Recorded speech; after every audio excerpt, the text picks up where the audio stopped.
Welcome to the Sci-Fi Center, the place to be, where comic books and wrestling collide magically. Movies, TV shows, and pop culture we share. Get ready to rock, we're here to take you there. From superheroes to aliens in outer space, we've got the latest news and reviews in our embrace. Turn on your screen, let the neon lights glow. We'll take you back to the 80s. Let's rock and roll. Sci-Fi Center, where the legends come alive. Get ready to geek out, let your imagination fly. We're diving into the past with a touch of modern flair. Sci-Fi Center, the ultimate pop culture lair.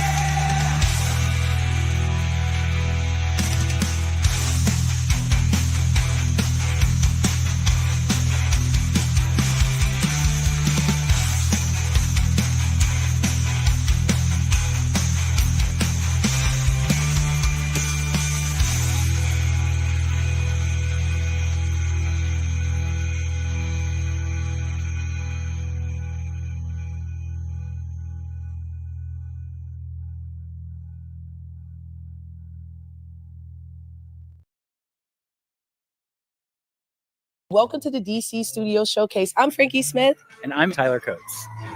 This official podcast is presented by Max, and this is a series where we'll deconstruct and celebrate all the latest and greatest from DC Studios. It's going to be so lit here. I'm so excited. I'm excited to be here. Each and every episode, we'll be joined by our comic correspondent, Corey Jandra. Here we're going to talk comics, culture, feature exclusive interviews, talk with creators, break down and deep dive into episodes and movies and all that good stuff. Batman Forever's soundtrack rocks. This is what comic book can be. This is what TV that can be. This is what storytelling can be. It is perfect TV. It is a sitcom. Yeah, I'm like, it's just... There just happens to be murder and explosions. I mean, my favorite kinds. That's the kinds. And this is the perfect time to become a DC fan. We have so much stuff going on, and you guys are going to learn all about it here on this podcast. Each episode will drop every other Friday. You can find us on Max, the Max YouTube channel, or listen wherever you get your podcasts.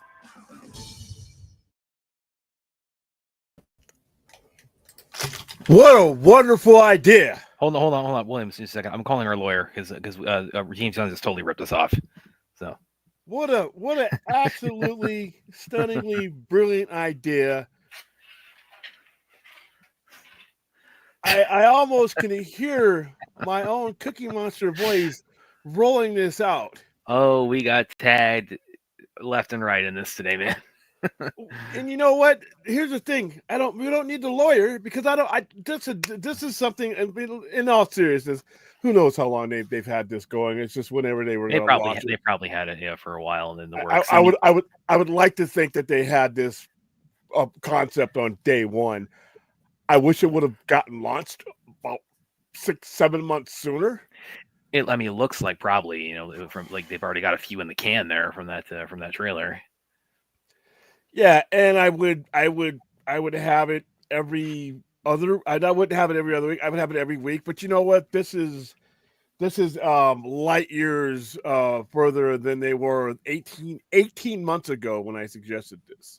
Or whenever he made the first slate announcement, or whenever he was, I was saying it then. I was saying it over and over again, and I'm like, this is really what needs to happen. And the most important thing, regardless of how you feel about any of this, is if you're the person presenting the product, you must control the perception of your product as much as you can. You can't let all these goofballs and pundits and people who've made their career off of misinformation and momentum and doing all these, for too long, the conversation has been left in their hands. You've had literally people who built their living off of just getting people riled up and putting out false stuff. So, this really needed to happen months and months ago, but the fact that it's happening at all is good. And the fact that it includes the exact same things, it includes everything it needed to include. It's not just a DC Studios. Yeah, that's what it's called. But you saw just in that little snippet right there, that one dude, Coy, that guy's a comic book dude. I follow that guy. That guy's a pure comic book dude. So he's on that show. Well, they had Jim Lee in there. Yeah, Jim Lee sitting there, which like I said, my original idea was to have Jim Lee and James Gunn sitting side by side, but obviously one of them is running DC Comics and the other one's running a studio. So they would just be guests, even if you name the show after them. I'd have been okay with that.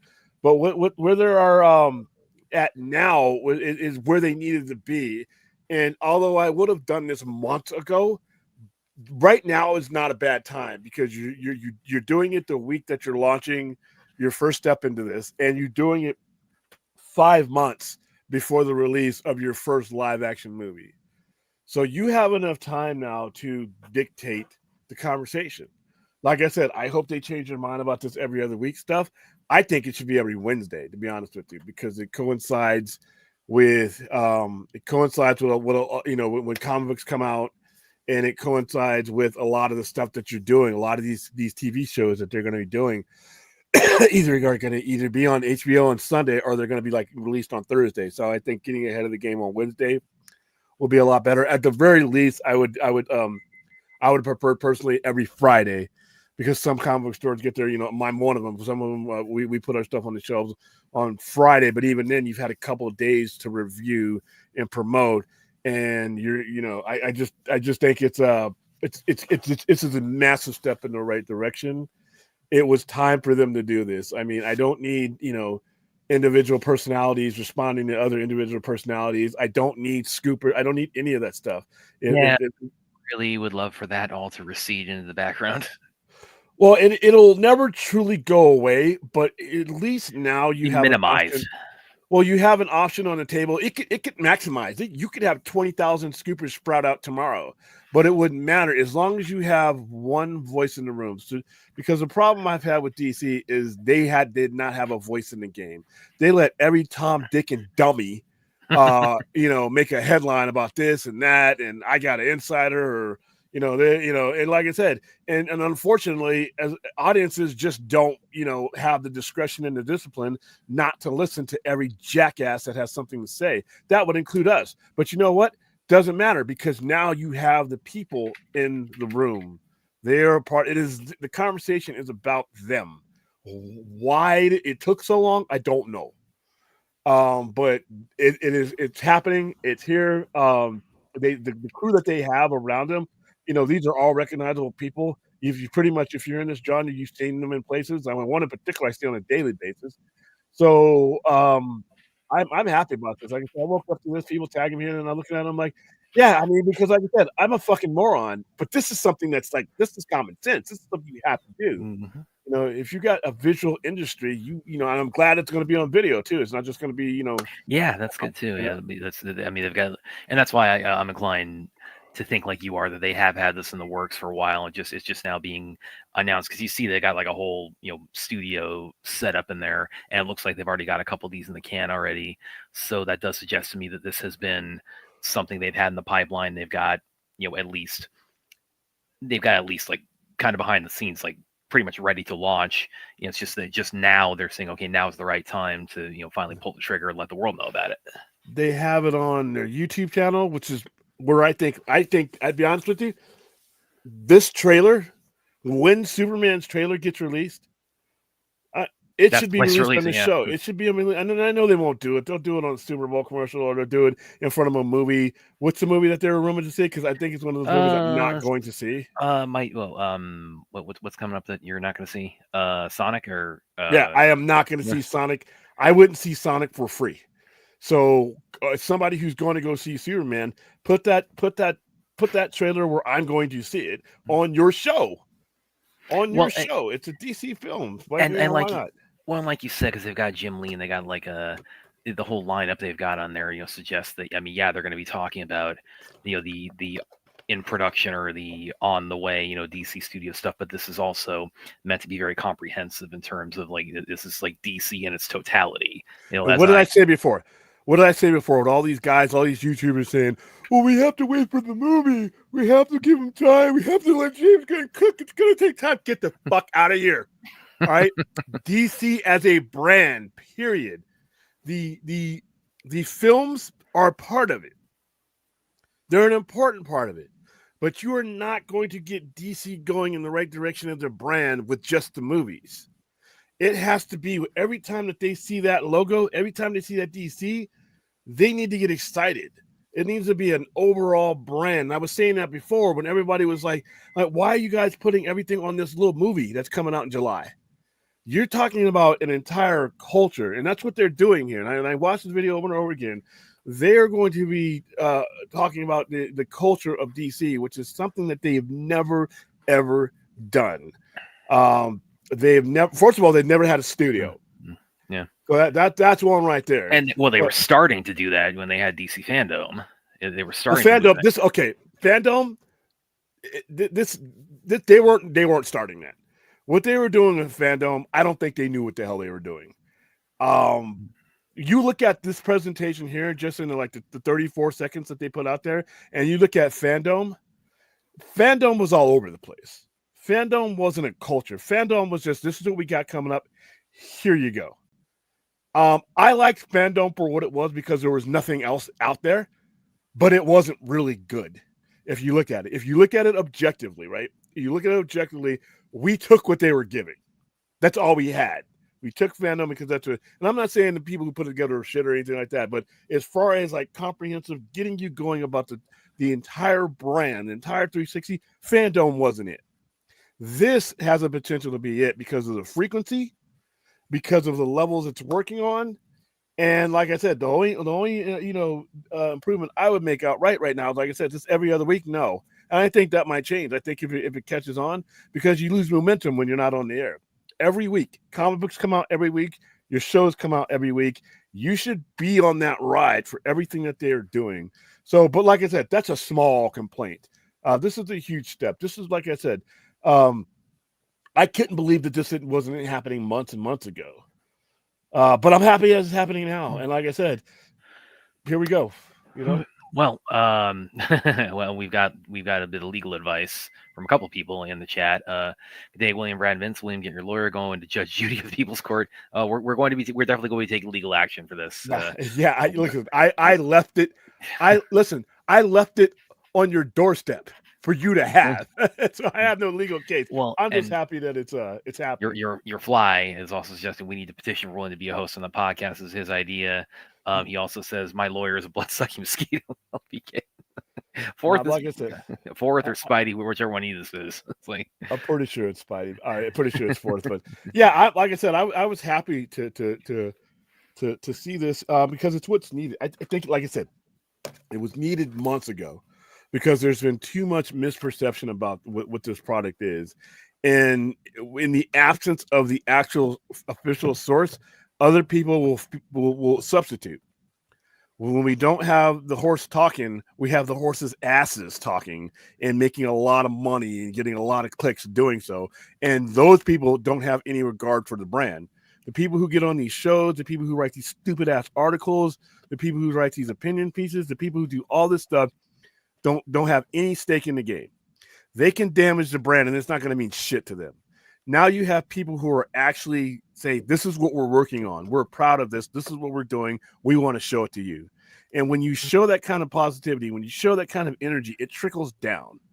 So like I said, the very least is we love that. I know he is. I know he is. But well, Marvel was watching when they said we're doing our podcast. Yeah, they took it. And like I said, Marvel didn't need it. People, whatever you want to say about the MCU, most of it's not. Oh, they're it's the end of the world for MCU. Come on, get the hell out of here with that. Their perception of their overall product from beginning to end, from 2008 till now, is stellar. They have the credibility that even if they went through whatever you want to call a slump, Fantastic Four is going to make a crap load of money. It's going to launch their universe, and their X-Men, they're going to be fine. All right, they didn't need the perception of their perception of their product is there. DC needed to be able to steer the perception of their product, at least, like I said, to put their case out there.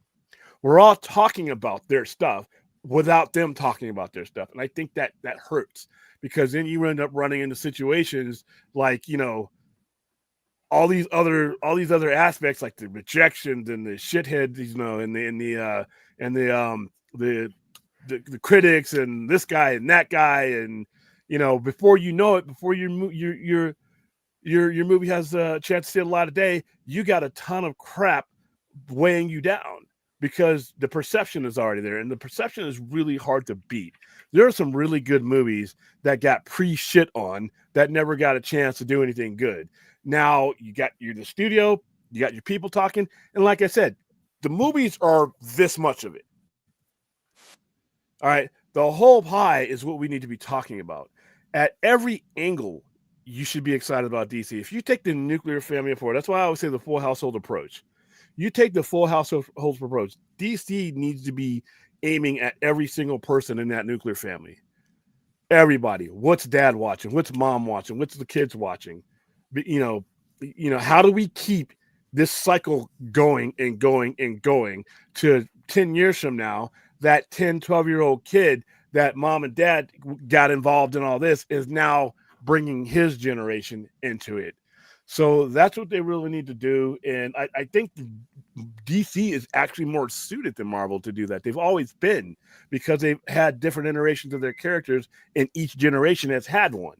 So, like I said, I hope I don't see how this couldn't be successful, because at the very worst, you're getting information from them, not some, like I said, not some unknown, whatever, not some unaffiliated madness that, from them.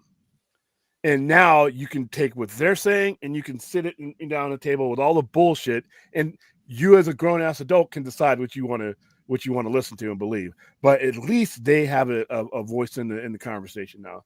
So what's the chat? What do you guys think about this? I think they're. I think let's hit them in order too, because I know some people got here real quick. No, DC Showcase is back. Cool. Yep. No, it's not back. It's there. It was never there. Yeah. The first one was 2020. And that was the best one. That's when we thought the regime at the time actually did not have their heads up their asses. So it looked like we were, finally getting out of this fans versus the studio conundrum we've been in for years. But it is, we're still there, but I think it can get better from here.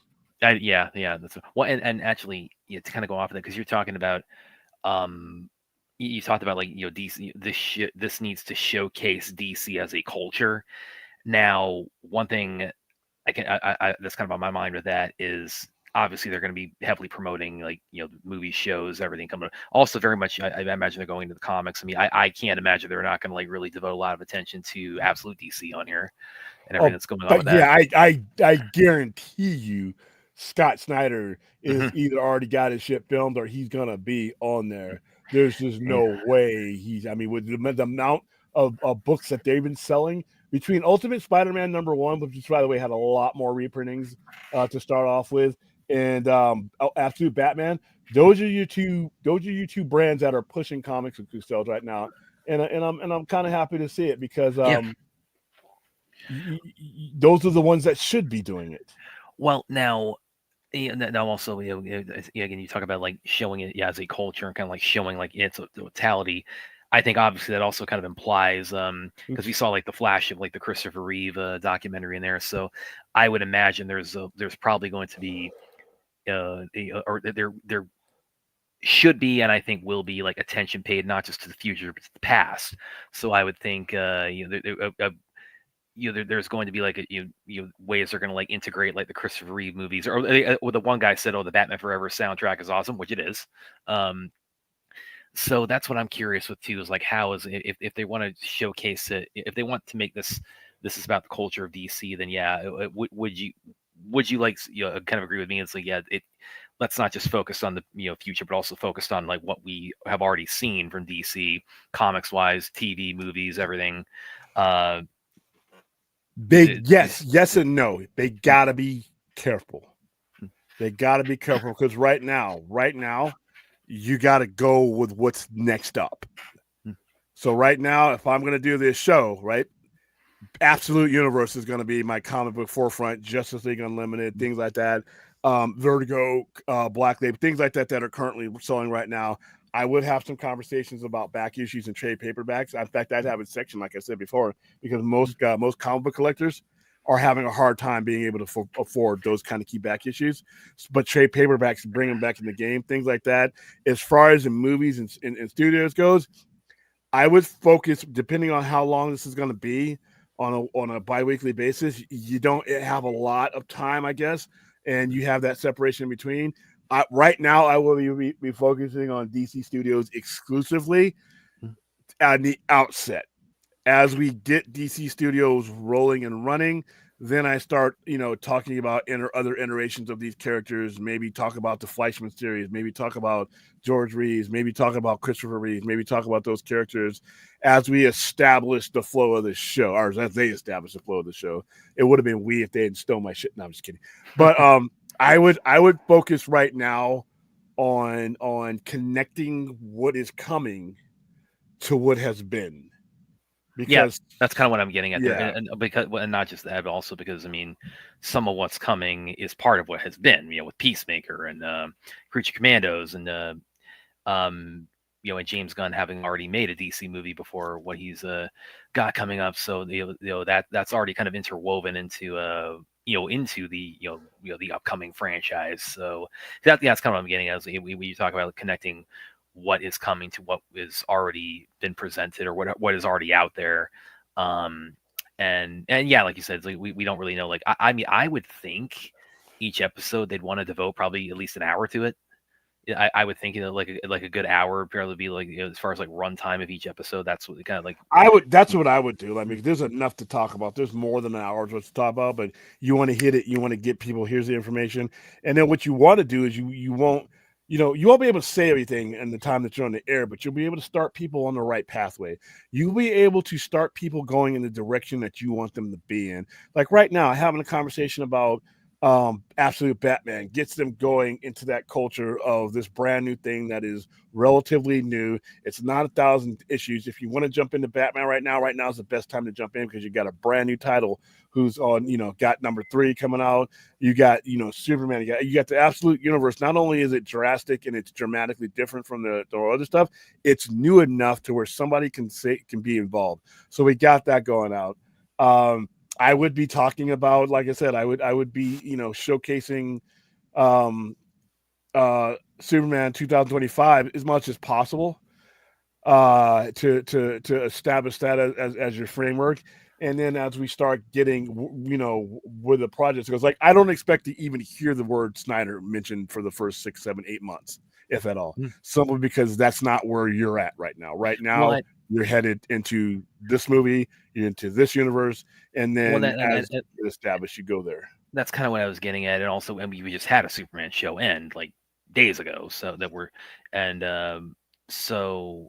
that's and that obviously the Snyder part is the elephant in the room with anything DC related right now. But it's right now, for their purposes, it's an elephant that does not need to be in the room. There's not enough room in there in that room for that right now, because you want to, especially for the first couple of shows bi-weekly, you want to establish your tone. You want to establish, because right now, in order for any of that stuff to matter, in order for any other iteration of anything else to matter, this one has to work, or there's no anything. You know what I mean? It doesn't do me any good to bring up a Henry Cavill anything if I can't even get this one started. If I can't get people, if I'm a showrunner and I can't get people behind the current brand that's going on, and this is your audience now, I have no chance of even getting anything else outside of that, any momentum at all. So I wouldn't even bring it up yet. Now, if his story and his intentions start to lean into something like that, then that's when it should become, something to talk about. Otherwise, you run the risk of it derailing your tone. Well, so and again, that's I agree with everything you're saying, but again, it's kind of like, and also this plays into, again, we just had Superman and Lois wrap up, and I would imagine if they would want to try to take some kind of victory lap on that with how well that's been received. But yeah, I mean, I thought is, I mean, I'd imagine. Yeah, and that just happened. Yeah. The Superman and Lois thing just happened. That just happened. It's relevant news. Its finale, like this show, the first one airs Friday. This coming Friday. I think so. Yeah. Okay. Yeah, December 6th. You're after. literally on the same week as Superman and Lois. That's relevant. That Superman is relevant, even though it's not your focus because as DC Studios yet. It's a big show. I don't know what kind of numbers it did, but it's a big show. It's a regarded show. It just wrapped up. I could see them having Tyler Hoechlin and some of those guys on there because they didn't get that chance to give them their chance to be like, hey, we completed the show, we did all this show, and now as it pertains to like some of the other stuff, now Christopher Reeve, it has to fit. Christopher Reeve will be relevant because we just had a documentary of him coming out. If it weren't for that documentary, would we be now? If you want to have a general conversation of Superman in general, then yes, it includes all those guys. But at the same time, you have to establish your identity. And that's kind of what I'm kind of getting. Like we have things like Superman Day and Batman Day. So obviously, those are days or events that are kind of all inclusive as it relates to the character. So if you want, I mean, obviously you can't have Christopher Reeve as a guest on the show, but if you wanted to have like a day, it's like, hey, this is Superman Day, and I would imagine this might be like longer than a standard episode, but if they said, hey, we're gonna get like everybody's gonna be Living is gonna be like a guest on the show and just talk about what's Hoechlin, Cavill, yes, even Dean Cain, Welling. I just kind of have like a commemorative sort of thing about like that's something that's something you could do. I just want to you got to be careful though, where you go with the previous iteration, the immediate predecessor to this universe, because you as somebody who is starting a new brand can't be bothered with that right now. As much as I love that predecessor, you're starting to establish an identity, and it needs to be a great length of time before you approach that. Because if you're trying to establish your identity, and now here we bring in the Snyder stuff, you're really going to hurt your momentum, and you're going to hurt the momentum of anything you may want to do down the line with any type of Snyder content, whether it being a multiverse story or anything like that. It's just not time right now. And actually, on that note, do you want to? Before I get to that, for the super chat, the show is going to get dragged so hard. Studio produced podcasts always get ragged on for their artificial everything is awesome enthusiasm. Doesn't matter. Here's a reason why. You do more damage. You can't give two shits about the people who are going to drag the show. They're going to drag it no matter what. Go ahead and bring it back up. You do more damage by saying nothing when you have a brand, you do more damage by saying nothing. I forget who it was. This is sometime, it was a while back on the Baka stream. We weren't, I don't think we were on this one, but I forget who on the panel mentioned this, but they talked about like Marvel, like in terms of like rumors and like the rumor mill and this and that's and controlling their narrative. Like Marvel, Kevin Feige's always had a very good kind of beat on controlling that. And then with DC, I forget who said it, but they likened it to the part with rumors swirling DC. They likened it to the part in Kindergarten Cop when the kids are going nuts in the classroom, and Arnold goes, "Shut up!" Yeah, you need to have a voice in it. And like I said, no, there's always going to be detractors. Thank you for the support, by the way. Fourth, you cannot not do something just because there's going to be some assholes out there that drag it. You can't. You have to start dictating the narrative. You have to put your voice in the game. If people want to drag it and say some shit about it, that's fine. The majority of the people are going to want to hear what you have to say because it's your product. Most people want to hear, they only listen to some of these other things in absence of the person who should be talking. Everybody's had something to say about DCU and DC this, DC that, but the people actually putting out the product, and that's damaging. That is damaging. So right now, and it's the perfect time for them. Right now, they just need to take a lot of the positives, all the positivity. Take your Batman, your Absolute Universe, feature that, feature Creature Commandos, feature what you're doing. Start getting people used to the culture of the DC universe that you're going to be putting out, and that's it for right now. Some general stuff here, comic, everything else, but that's it though. Build that brand, and then if the opportunity presents itself for anything else, then do it. But it has to be organic. And sometimes I kind of thought of too, and now this would be like, technically speaking, would be probably like at a higher level in terms of like the bells and whistles they would put on this than what we do. But do you see them doing as far as like special events with this week? Could you see them doing things like watch parties with this? Like let's do like a watch party of the Batman. Let's like do a watch party of this that there with DC, and just like as like a as the kind of a thing where it's like, okay, the movie's starting, people at home are watching, and we're going to kind of integrate in, oh, by the way, we're going to have guests on who are part of it, and just to kind of I could see that happening as things hit HBO Max, and as they should. So say when Superman 2025 hits HBO Max, let's do a watch party with James Gunn. Let's do a watch party with James Gunn and Cornsworth and some of these guys that are on the movie.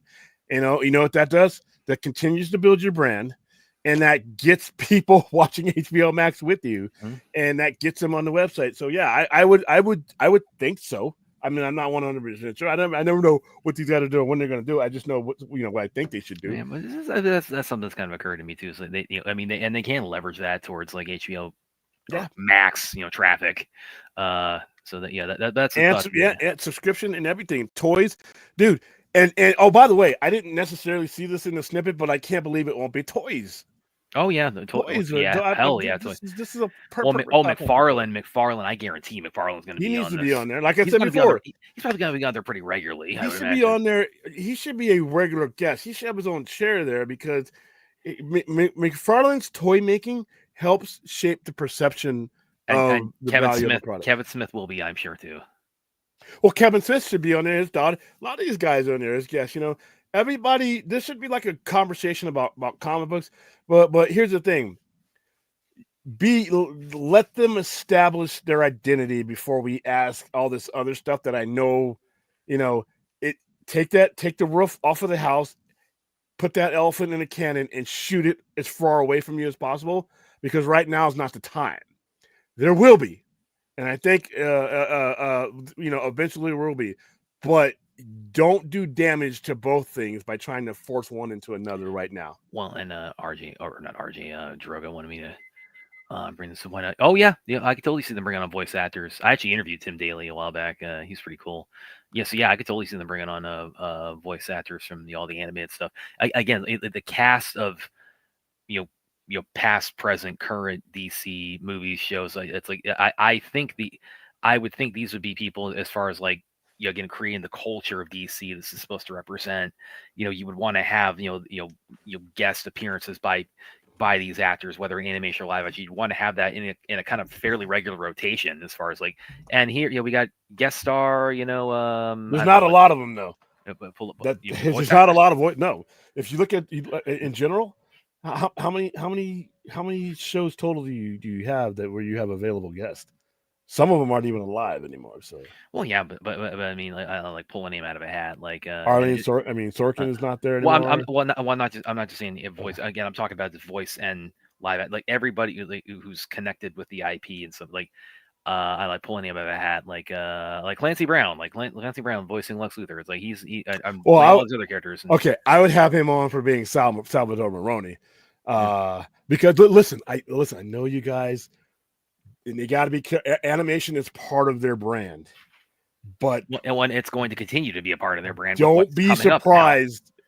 Don't be surprised that if there's not a big proportion of it on this show, because it's not where it's not promoting. It's not where their money is at. Like Creature Commandos works because Creature Commandos leads into live action. That makes sense. If they have a new movie coming out, like like the Watchmen stuff, like if they were around with the Watchmen stuff, they need to have those guys on there talking about part 1 and part 2. But it needs to be. I don't know if they're going to go all the way back like any further yet. Then maybe a year or 2, or maybe 3 at the max. because most of the stuff that they're doing they're not going to go back further than 3 years, or they're not going to go back now until 3 years from now. No, I don't think I see the window of focus being from here 3 years back if it's not going forward, because it's not relevant to what they're doing now necessarily.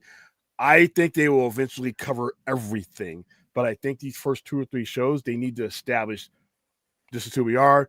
Well, this again, is where we want you to go. Again, these first 2 or 3, I think it's all but certain they're in the can from the footage we just saw. So yeah, and I'm gonna bet. I don't know. I'm gonna bet that they're all gonna be forward focused. Yeah, I'd imagine so. Yeah. Well, I mean, their intro episode it's gonna be forward focused, but also forward focused in terms of what you can expect from the show.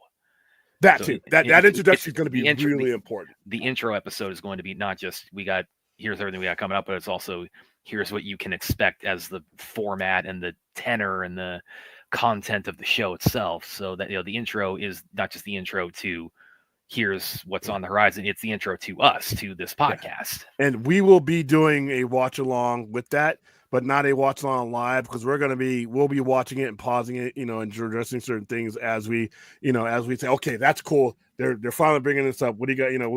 So it's going to be, I'm going to feature this show as part of our channel, because like I said, this is really important. And I think what it does is it opens up the door for them to start, controlling, a lot of the narrative. And like I said, a lot of the stuff that has been kind of left or dead. If you're talking about an old studio head, an idiotic regime, we know who they are. And if you're talking about people who don't have connections to comic books and don't know about comic books and don't know what these IPs mean on that level, a lot of that stuff will be dead for good. I don't think you've seen the last of Superman Lois, to be honest with you. Even though that epilogue makes it sound like it is. Well, you got a 32-year window there of here's. But you could eliminate, like I said, if I were going to give you anything additional for Superman Lois, that epilogue's dead. Bam, epilogue's done. We pick up where we did before we went into the epilogue, and then we go from there. If you were ever going to get anything like that, but when you bring up things like what Zack Snyder stuff like that, dude, I don't want that to be featured in the show until we have something to feature on the show. And who knows how James Gunn's mind? His mind is not like Emmerich's. It's not like Sonos. It's not like Hamada's. His mind. I think his mind is open to a lot of weird shit that we're not even going to expect, and I think that's where. And on that note, is tonight the night to talk about that article? Well, to bring up the article that you pretty much stole from my brain and gave me absolutely no credit. That article, no credit, no credits. 2 times in 72 hours. 2 times, everybody's riding high on my ideas. That's okay. That's okay. I want you guys to succeed. And it's funny you should say that, because honestly, it was a comment from Mr. Nobody on Twitter, if you're watching. It was actually about Superman and Lois, where I just kind of mentioned in passing how much I really like. Well, it wasn't passing. It was very enthusiastic, as it was before the final episode had aired, and I just tweet out like, oh, I love the show, favorite Superman show kind of thing. And he replied and said something to the effect of he could it feels to him like it could have been an alternate sequel to Man of Steel, which, as a lot of people point out, it has a tone very akin to Man of Steel. And so ironically enough, that was what kind of planted the seed of this in my mind, and that seed just sprouted, and I said, okay, I got to turn this into a feature. So do we want to talk about this tonight? Sure. Okay. Good. Well, because you said you wanted to have some. Actually, no, because because I'm still putting it on the back end of something. Okay. I don't want to put it on the back end of something. Okay. I want to put it on. Well, because I've been teasing this, and we got shows this week. We got plenty of time this week to put this out there. To be honest with you, we might just want to put it on the Saturday night show. Okay. And give it time, because, like I said, and you want to have some runway. Yeah. Had you had the chance to read the whole thing? No, I haven't, because I've been slammed. I've been dealing with some. Oh man, okay. Wow! Well, I can tell you got the gist. We're dealing with landlord. Yeah. I'm dealing with my landlord shit again, man. I really don't feel like moving, but with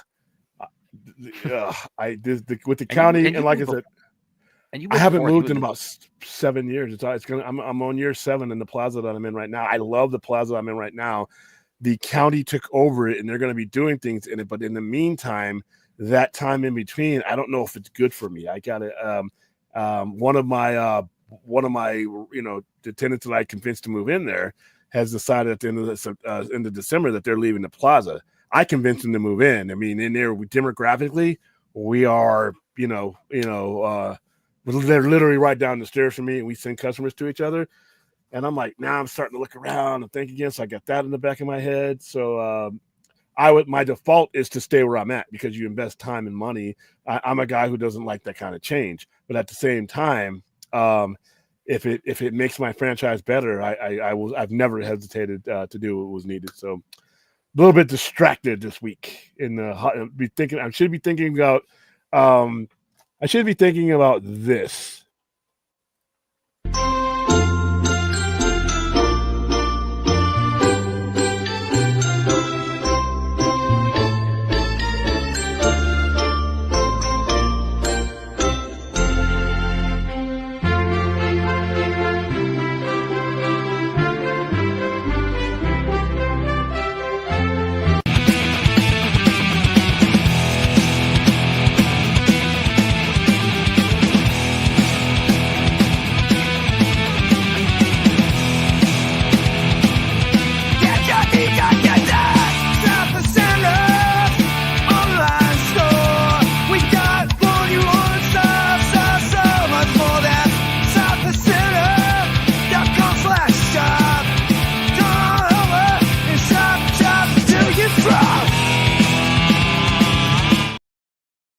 Yes, because it's time.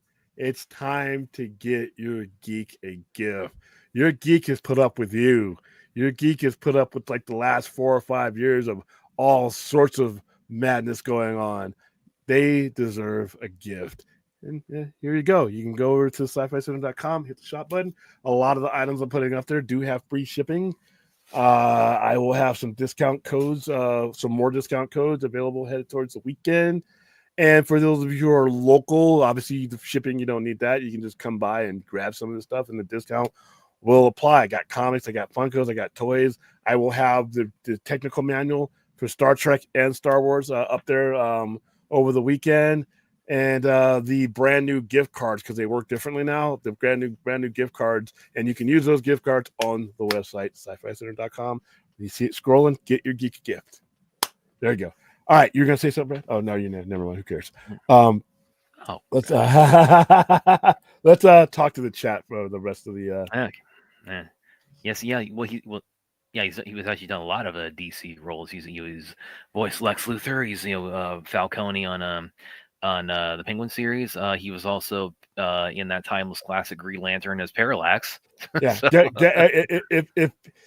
if an average fan though were to bump into him, they're going to see two things. They're going to see the Kurgan, or they're going to see Salvador Maroni. No, three things. And the other they're going to see is drill sergeants in. Do you get me? Yeah, they're not going to. The bad thing about voice acting is you never get, unless you are into animation, you don't get the kind of recognition that obviously a live action face actor does. I don't know, fairly or unfairly, you just don't. There's going to be a lot of people who are like, oh, that unless you have a voice like a Ray Porter or a Clancy, something like that. But most of these guys that watch the movies, it's not a crossover. You know what I mean? It's not like you watch one, you definitely watch the other. It's you may not know them. So, but Aaron's a bit disappointed the Superman Lois epilogue that Jane Nakamura wasn't there. Man, they didn't really touch on that side of Jonathan's. Not as disappointed as I was that the epilogue was there at all. So I'll do you one better. He was in Flubber. Yes, he was in Flubber. Oh, okay. That's Flubber with Robin Williams. Probably for his kids. Oh, I forgot about. I want to forget about that movie with Robin Williams. No, I get not everything was a success in that movie. I was sworn to see every Robin Williams movie. I even saw Millennium. Oh, geez, some of these movies were. Yes, it is going to be on the Max YouTube. They specify it's going to be on the Max YouTube. Max YouTube from now. Listen, steal the whole idea, guys. I want it everywhere. You guys own networks. And you're still showing that shitty version of Justice League. So guess what? Show it there. Every time you got a comic book movie, you play Marvel movies. I'm They sorry. play Marvel movies. They played Thor. They played a couple weeks ago. Thor was on the air on a TNT I'm WVD network, right? So guess what? While I'm watching Hulk and Thor and Jeff Goldblum play a horrible rendition of Grandmaster, guess what? I should be showing before, after, or doing that commercial, or linking to it, or showing you snippets right there. Everywhere that Warner Brothers owns needs to have this on it. And yeah, as you say, they're still making money off of that abomination. Yeah. I'm sorry, I just can't.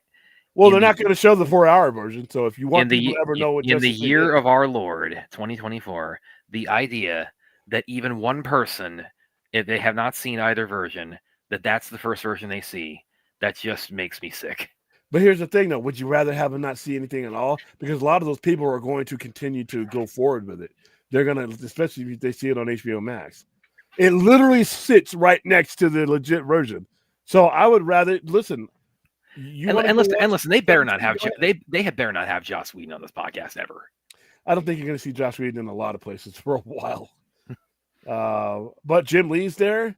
I mean, you have all the people to get the conversation started. So, all right, yeah, Nosferatu. I am looking forward to Nosferatu. There's only 2 movies left that I'm looking forward to. Yes, he was in Clint Barnes and John Wick 4. He was the high table kind of the guy overseeing the high table duel with John Wick and Donnie Yen. Right, okay, I know Clancy Brown has had a big career. Thank you. Guys. Oh yes. And Pet Sematary too, Mr. Okay. Nosferatu and Craven are the last 2 movies that I am. Oh Jesus Christ! Oh yeah, this. I don't think so. I don't think so, because I don't think that's the kind of personality that those guys want to deal with. There's no reason for them to. Okay, the problem with having her on there, it's an opinionated piece. Well, it's not just opinionated, but it's like again, her brand of journalism, is also the problem. Forget about our opinion about it, though. Is that the kind of, do we need any person like that on your show to promote your brand? That's promoting her. That's not promoting DC. That's promoting her work. And well, that's and across the board. And I mean, if you're not promoting DC, then I don't need you on the show. And to that point, I mean, it's like, James Gunn, didn't like tweet out like, oh, she's writing a book about the history of DC movies. So it's, you would think if he was really trying to like get her a spot on the show, like, that might be something he would have done. Yeah, I would avoid it, even if it's somebody we like.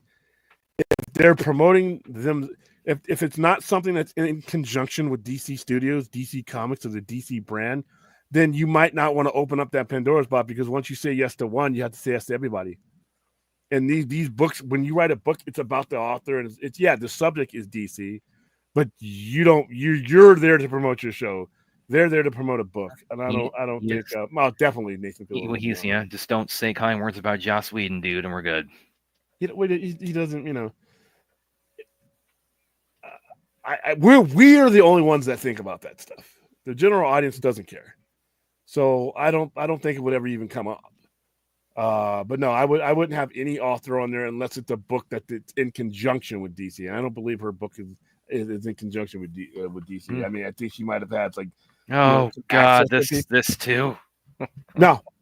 No, he's not current. Okay, guys. Yeah, he's not currently with DC. All right, listen. Let's keep the conversation real. But going back to what I said too about also you doing stuff relating to the past of DC. That doesn't. He doesn't. He's not employed by DC, right? I think William just froze.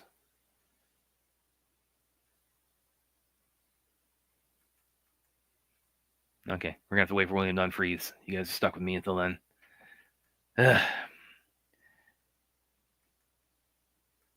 I mean, yeah, that's definitely, and that's largely the doing of Warner Brothers.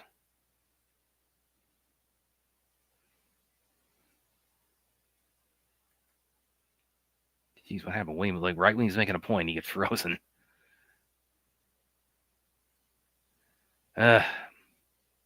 Okay, well, let's get this guy while we're waiting on him to get back.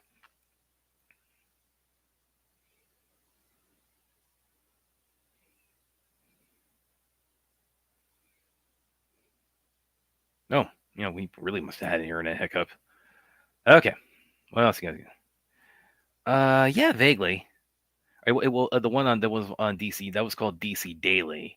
That was on DC Universe. So, so they tried something like this before, and I kind of remember DC All Access too. But yeah, I think this is kind of a different beast.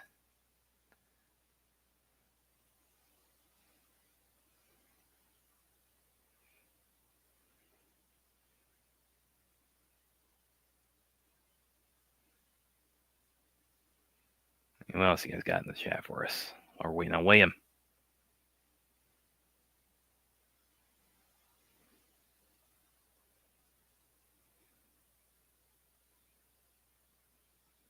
Independent. Yeah, the first fandom, man, that was such a blast. That first fandom was like, and again, in fact, it was during COVID too, and like during like the dog days of COVID, when it was like really, really a pandemic, and like movie theaters. I think the first fandom was like the week before my theater opened back up. It was about a week before my theater opened back up. 5 months of that. Oh, that was brutal. That was a brutal 5 months. We all look back on that period so fondly, don't we? You should see the second one, Aaron. I like the second one too. I'm looking forward to this third one. Keanu, a shadow, definitely. Okay, you froze and you were in the middle of a point. No, you're not going to see the rogues gallery of everybody who's ever worked on a DC project. You're probably going to see people who are relevant to what's going forward, because what you want to have the legacy stuff on there, but at the same time, your primary goal is forward momentum. You won't see Jeff. I doubt you'll see Jeff unless Jeff Johns is working on a DC project, which I don't see him doing so in the foreseeable future. You're not going to see Joss Whedon. So bringing up some of these names, let's be real about who's actually going to be on. Bryan Singer's not going to be on. No, he's not going to be on. So stop bringing up his comments because he's just being silly now. But yeah, that's probably what you're going to see on the show, and that goes for comment. Like you might see. I could see bringing on a Frank Miller, because Dark Knight Returns will always be relevant to Batman lore. I could see bringing on Bill Simon. I could see bringing on the people who made. What the fuck are you doing, man? Okay, I'm gonna time him out. Oh, and now I think Rational has. I think Rational kind of getting a little bit. All right, seriously, guys, you're not gonna see. You're not gonna see that, because remember what the mission is for the show. All right, so let's go through the chat and bring up. I wonder if they'll be doing a segment for kids, because DC used to have a kids show on their YouTube channel. I can see that. I see that if there's a product for kids, if there's a product coming up for kids. The giant spider guy. It's like, I want Superman to fight a giant spider. You finally got that in the Flash. All right, guys. Okay. Before you type this stuff, are they currently? Are they? I just saw this. Michael Uslan. I could see them bringing on Michael Uslan. Yeah, I can see them bringing, like I said, a lot of the people, especially from the most recent stuff. Well, he's literally. His name is on every Batman movie. He's basically the reason we have modern Batman movies. He got 89 off the ground, with the help of the success of The Dark Knight Returns. So Michael Uslan's definitely a figure very, very associated with Batman. So I could definitely see him being a guest on there. Hold on to this. Mm-hmm. Now, unless they're doing something about Wonder Woman. Like they're commemorating you got 2 years, you'll have the 10th anniversary of Wonder Woman. Yeah, something like that. But if she's not currently working on a DC project, then I wouldn't. Well, and that's another reason why I was going to the idea of past DC stuff, because also we're coming up on in a year and some change, we're coming up on 10 years for BVS. So imagine that, could you foresee them? They get enough momentum with this, they want to do like a 10-year BVS kind of thing. And by the way, you're mute. If the company if the studio is in a good enough, a strong enough spot to bring that up without, bringing in a lot of people who probably don't need to be around the DC product right now, as far as fans goes. If the DC product is strong enough, otherwise you're going to bring people in with their agendas, and it's going to really muddy the waters, and it's not going to do any of us any good. If DC Studios is in a place where you can have the conversation about BVS, then yeah. If not, if it's still like it is now, no, because all it's going to do is take the focus off of what you're doing. So I would like to say yeah, but I don't know where we're at in 2 years. Yeah, but yeah, it's, and again, that was it's kind of like, and again, that's not exclusive to BVS, but I mean, like what else is coming up on an anniversary? Well, like next year is 20 years out from Batman Begins, so like, I can see that, because that's part of your legacy. What else? And like you said, Suicide Squad, that's coming up on year 10, and it's like that's we've talked about, that's kind of the window a lot of people feel for wanting to see that properly released as far as the Erica goes. Which, by the way, I don't see happening. I can't believe it's been almost 10 years since Wonder Woman already. As of next year, 8 years. It's like, because that first movie is still so fucking awesome, and that sequel dropped the ball so bad. And it's interesting too, because when we actually read that piece off that we're talking about, it's like I could almost see them, if this actually plays out the way I kind of lay it out in that piece, I could almost see them, like the DCEU stuff, I could almost see them kind of like using this as a way to sort of maybe branch off different things that don't necessarily probably benefit being properly connected to the Justice League team into like Elseworld. So I could see them like using this as a way to retcon. Oh, by the way, 84 was one of the noodles that went off this way from the other noodles. So, and then that's something I go into in this piece. Like I kind of bring back the Flash, whole the spaghetti, and that's again going back to what I said about Superman Lois and the comment I got about it being, you could really read it as an alternate universe sequel to Man of Steel, and yeah, it made my mind go back to like the Flash, the whole spaghetti analogy about the multiverse, and the idea, okay, like it's a bowl of spaghetti. So I mean, you get noodles that run like this, so you get some noodles where like they crisscross, and here's the point where they intersect, and then they go off like this, and then you got some noodles that just like zigzag across each other, like like that DNA double helix. So yeah, that sort of triggered this whole thought in my head. And again, I realize it's like William is probably thinking like he feels very ripped off on it, but no, but really it's he's said things along these lines before, but this is kind of, and I went down a rabbit hole right in that thing. It's like I had to that could have been like, I had to trim some fat on that big time. This was yes, I could see Chris Terrio, yeah, because 10 year for BVS. Mm-hmm. I just hope in 2026, which is not that far away, we are at a place as a fandom that we can bring this conversation up in a way that just doesn't do what it does. Mm-hmm. You know what I mean? Because we got our people out there that will flood that show and that conversation with shit nobody wants to hear, nobody needs to hear. Well, we got the other side of it. It's like they only care about using Creature Commandos, and see, we got better Rotten Tomato scores than you guys did. So, and once again, like there goes the usefulness of Rotten Tomatoes. Is like I don't have a trash can near me, but that's where Rotten Tomatoes is for me. Yeah, Constantine, that's coming up on 20 years next year. And see, here's the thing though, you can have a Vertigo. Keanu on there, that'd be a big get to get Keanu. That's if they're doing that movie. If they're doing that movie, then yeah, have him on there. That would be a coup. I don't know what the status is of that movie, but that would be great to have him on there. Also, here's the thing: we're limiting our conversation to cartoons and movies. We need to be having Scott Snyder. Scott Snyder needs to be like the guy like next door. Scott Snyder needs to be like the fucking Sal Palantonio on ESPN. Yeah, well, yeah, like I said, it's like I really look forward to when they do a segment or an episode that's very focused on Absolute DC because I can't imagine they're doing the show and they're not There's going no to way. do There's something no way. like that. I'll Hey, be like, here, steal this. Absolute DC. I mean, it's the best, dude. It's sold like 400. Jeez.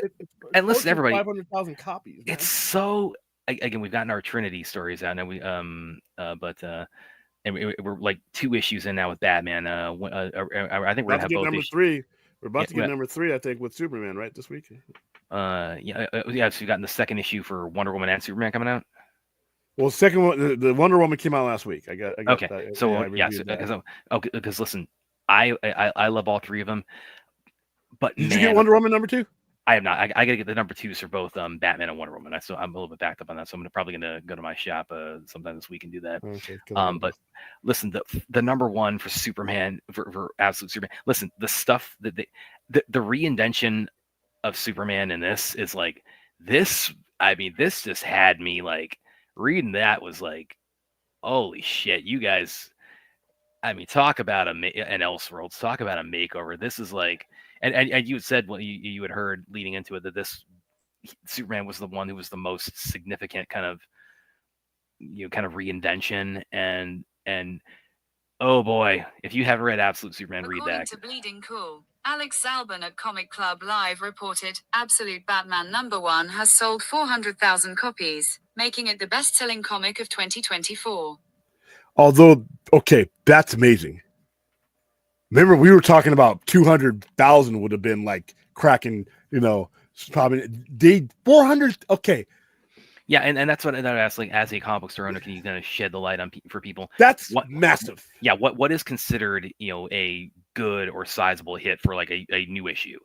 200,000. You're talking good nationwide, And this is twice that. Yeah, and then now there's some dispute because technically if you add, Ultimate Spider-Man also sold that money, but I think when they're talking about Absolute Batman, they're talking about the A cover in the first printing. Absolute Ultimate Spider-Man went into second printing really quick because it was taken by surprise. So even though Ultimate Spider-Man may have sold more copies, it went into those printings a lot sooner. I think they're talking about overall copies sold of #1 period, second through fourth bin. When they're talking about this is as far as I know, when they're talking about Absolute Batman, they're talking about the A cover. They're talking about the initial release, which is phenomenal. This isn't even reissues. No, this isn't even the second printing. Yeah, so that hold on, let me bring this damn up. good. Aaron says they should do a segment where they go, oh, I bet they will. Well, I mean, James Gunn was just in my town. For all I know, for all we know, it's like he might have brought a camera crew in there for the comic book shop in downtown Savannah. He might have done that. That would have been imagine if they did do that, or it's like it was just some Instagram photos he put up. But he also said, hey, it's like it's a comic book store, and they actually yeah. But there's no way they're not gonna tackle Absolute DC on the show. There's just no way it'd be in the swing of it and it being as well received as it is. Correct myself. Absolute Batman #1 at around 400,000 copies were ordered by stores across printing. So that is including Okay, everything. but that's still awesome. That's still 400,000 units. It's still for the fact that you needed to go into that many printings. So you basically sold. What you're telling me here is you sold 200,000 in a reprint and second and third. I got a fourth printing somewhere out there. People are buying that. Used to be, those are garbage, but I like the way they're alternating some of the covers in here. DC locks the best-selling comic 1910 more. Okay, so Comic Live reported Absolute Batman sold 4,000 comic, making the best-selling. Bleeding Cool has continued to look. Let's see. Oh, Antonio, it's like he's saying, you think 2 years from now they go celebrate Steel with no, they're not. No. However, Marvel Comics had its own contender, Ultimate Spider-Man #1, which was published at the beginning of the year. Jonathan Hickman, which is, dude, I loved what it's done for myself, has gone through 7 printing. So that's okay. There you go. Okay, they have 3 more print runs. Talking to distributor sources confirmed that total orders around 450,000 copies across 7 printings. Now, Absolute Batman has only had a couple of months and it still has a 4th printing to drop. But if you take the 2024 as a whole, Ultimate Spider-Man #1 still will have sold more copies in stores. Batman #1 because there's more out there for them to sell. That you know what? If you're a comic book store owner, you don't give a fuck. You got, and like I said, Absolute Spider-Man really invigorated the Peter Parker brand because everything else has been about Miles Morales. Yeah. Going through. No, well, get buff soon, Midlife man. crisis. You're 20 years old, man. 20. So that's like, it's like it's a little early for a midlife crisis. You have to get to midlife. You have you're not even mid-20s. How much did Wonder Woman Absolute Superman sell? Let's look. I actually had that up here because when I did a solo show, I was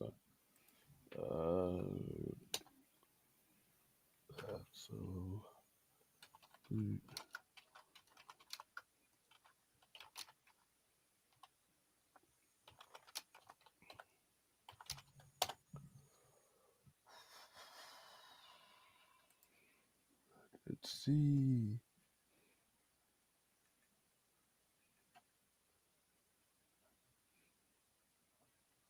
Can't find the chart. I know it was near the top because those covers for Absolute Wonder Woman were fucking awesome.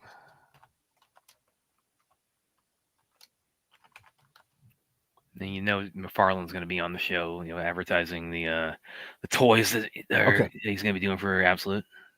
All right, so 150,000, which is more normal. Orders. That's orders. And then for Superman is 180. Okay. Once again, they're solid. That keeps the book going. But I don't think that. I don't know. And is that total, or does that include the second printings? Or I'm gonna look right now. Well, also they have been out. Batman. Okay, no, these aren't final numbers. Oh, okay. These are final numbers. Yeah, because Batman's been out. Batman's been out the longest. So he's had the most opportunity to get the. And plus, we're not including this. This was before the printings were out, so they have gone. I'm going to assume that they've gone in north of 200,000 copies, both of them. Because if Superman was already at 180 with just the 8 covers in the first printings, and you have other covers coming out, and they came out. Remember, they came out later. Wonder Woman. It was Batman, Wonder Woman, and Superman. So they're still getting. Wonder Woman is only in her 3rd printing, and then you have plus we're not even considering the amount of comics that have sold number 2 and number 3, and then they have a Wonder Woman Noir. By the way, you can get that on the Sci-Fi Center's website, the black and white version. That's selling out. So yeah, it's a good time. All right, so I think that's where we're going to wrap it up. All right, for those of you who are watching, as I said, I'm in contact with our lawyers. We're going to be taking legal action on how our intellectual property and how our whole concept of this has been ripped off and stolen. James Gunn, we will bring you down. We will bring you down to Chinatown. We will collect damages on this, and we will have your job in the next 30 days. I tagged him too. I'm like, dude, I saw you do that. Yeah. Listen, I'm happy that this is being done because, like I said, I need other people to start shaping the narrative of DC and any of these things. Any franchise you have, I should be hearing from the people. I shouldn't have to rely on second, third, fourth, fifth, sixth hand information, with an agenda. If there's going to be an agenda that the information comes from, at least it should be from DC. That their agenda is obvious. They're producing a product that they want us to buy. And I'm like, make your case, man. Make your case. Don't be cravenized to where you got people just do nothing but shit on movies and waiting for your movie to come down the pike so they have their asses aimed at it and they just shit on it. You don't be that. We don't want to be on July 8th and then the projections for Superman are awful. Nah, fuck that. We will have been talking to the people about the movie that make the movie, and the perception won't be this. Like I said, these other things are always going to be out there, but I'm telling you, they pale in comparison to having somebody. Even if you think that they're being a shill, they're supposed to be a shill. It's their company. They believe in their product. I would rather hear from somebody who's competent and believes in their product than some jackass who's got a source and unnamed, that famous unnamed guy that we'll never see. I'd rather hear something from the people who are actually making it, because they believe, especially if you believe in your product. I really want to hear from you. All right, guys. Already over. I had to get the flexies. Get the William 6 seconds. All right. That's fourth. That's fourth. Yeah. That's definitely fourth. That's a quote. That's a quote from Clinton. That's a quote from Meet the Parents. Remember Robert De Niro saying, "I will bring you down, baby. I will bring you down to Chinatown." One of the few Robert De Niro movies I have and will never see. It's all right, guys. One of the freaking funniest comedies of all time. Sure. Yes, it is going to be interesting, Aaron. It's definitely going to be interesting. I'll take your word for it. Tomorrow's Wednesday Hump Day show. Will we be, like I said, I don't know when our Creature Commandos. Well, I can't. I didn't get a screener for it. I don't think I would have watched. I reached. Yeah, I saw. We're probably going to do the first 2 episodes. I know Phil has watched the whole thing. I don't know if I want to take on the whole episode. Well, it's not. I mean, it's the first 2 where they're going to drop. Yeah, this week, and then it's weekly after that, right? Yeah, I think it's a good thing to drop. Because, like I said, if Peacemaker hadn't done that, I might have given up on Peacemaker. If I didn't have those first 2 episodes dropping first, and then had to basically waited I was only dedicating 2 more weeks of my time. I think I was about 1 episode from giving up on Peacemaker, because it was not a very good show for those first 3 episodes. It wasn't until midway through episode 4 was where that show hooked me. But so I'm glad that they're doing this too. But from what I heard, I haven't heard anything bad about it. About it. So I'm going to give it a shot, and we'll take this on a case-by-case basis. And that is it. Please like, subscribe, share, go to the store, buy some stuff, hit a super chat, support, the thanks chat, all kinds of stuff. It's Christmas time. Daddy's got to buy presents for the family. So right now they ain't getting shit. No, I'm just kidding. I got my dad some cool stuff. We're both Dodgers fans, so I got him a nice championship. Dodgers with really nice championship hats, and I'm going to get him a Dodgers jersey and some stuff. My mom just wants money. So yeah, that'll be an easier one for her. So just send her to bingo. She's happy. So all right, guys, see you tomorrow night, and hopefully we have. But this is a positive conversation. I hope we have more positive conversations, because that energy is better spent than some of the stuff that we've done. So for Brad, who is from, by the way, we need to start introducing you as a writer for comicbook.com and what, Kung Fu Panda. What's the other one? Right, comicbook.com, Kung Fu Panda, and Fortress of Solitude currently. There you go. It's got credibility. That's why we put up with him. If he were Brad, the shoe salesman, it would be like this.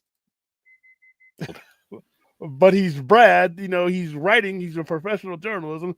So comicbook.com is a pretty big deal, man. So I would be changing your name, Brad, absolute comicbook.com Brad, something like that. That's up to you. All right, guys, we'll see you tomorrow. There you go.